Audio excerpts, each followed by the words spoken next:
The market is what the market is, right? Because if you sell, you can't replace it with something else, fine. Let me get your contact information. I'll stay in touch when this whole thing turns around and we'll do some business. Right? Okay, number 2 friend for the day. Oh, you got to do something because you're in trouble, right? You got to do something. Well, let's go. Let me help you real quick. Boom, there's a closing.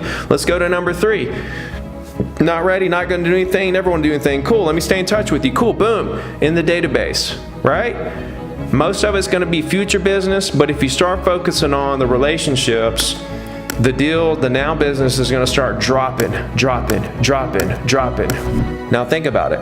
5 people a day is 25 in a week, 100 in a month, 1,200 in a year, 24, 36 in 3 years.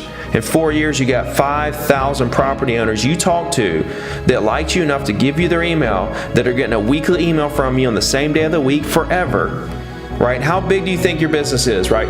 How big do you guys think your business would be if you had 5,000 property owners in your market getting a weekly email from you? They had a great first impression of you, they liked you, they gave you their contact, and you got 5,000 of those. This isn't like Zillow leads, internet leads, people that never called you back. These are people that gave you their information, they own property in your market, right? And after that great first impression, they get a weekly email from you every single week on the same day of the week from that point forward. How big do you think your business will be? How massive do you think it will be? Or how small do you think it will be? You're complicating the process. You're mixing in phone calls, text messages, postcards, 5x7s, which costs a lot of money, by the way. It costs a lot of money to send somebody a postcard, right? Whereas you could have one activity, 30 minutes a week, and hit your entire database every single week. That you can scale to the moon. If you got 50, 500, 5,000, or 5 million people on there, it still only takes you 30 minutes a week. And you ain't got to worry about all these other avenues and 30 touches. Yeah. You show them how dependable, consistent, hardworking, professional, and honest you are by being a man of your word and sending them an email every single week on the same day of the week forever. I think maybe the reason why you didn't get it is because you assumed that, and then that's the way it went. If you would have assumed that you were going to get it, then you might have actually gotten it. Yeah, I can see that. You got to be more optimistic about the call. You need to be, I think you need to be a little more optimistic about it. Yeah. Because one of the reasons why you want to do the calls was to kind of brush up on, getting emails and stuff, right? Yep. Right. And so I think that's right there. Bing, bing, bing, part of your problem right there. Okay. Once you get to that point where you're about to ask for it, you're just assuming that you're not going to get it, and then you don't get it.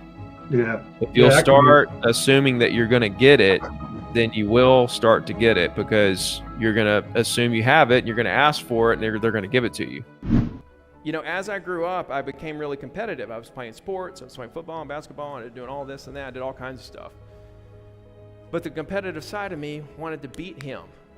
I could never beat him, right? And it's just work ethic, okay? So what did that do? His work ethic, as an example for me, made me have to work smart and hard. He didn't even know it, but he inadvertently forced me to not only be an example to work hard and use my hands, but to also use my mind. Think about that, guys, if you have children. Never let them outwork you. Never let them outwork you, because it's going to drive them, especially if they're competitive in any kind of capacity. I'll tell you a couple of things that he said growing up that I remember specifically, and it's really hung with me. I'm sure you do. One thing was, you guys might not get this when I say it, but I'll explain. He told me, this really stuck with me, and really it's still today. Son, I would come to him and say, I don't like this job I have. I'm working at this concession stand, or I'm serving tables, or I'm doing something, and I don't like this job. Son, listen to me. Never quit a job.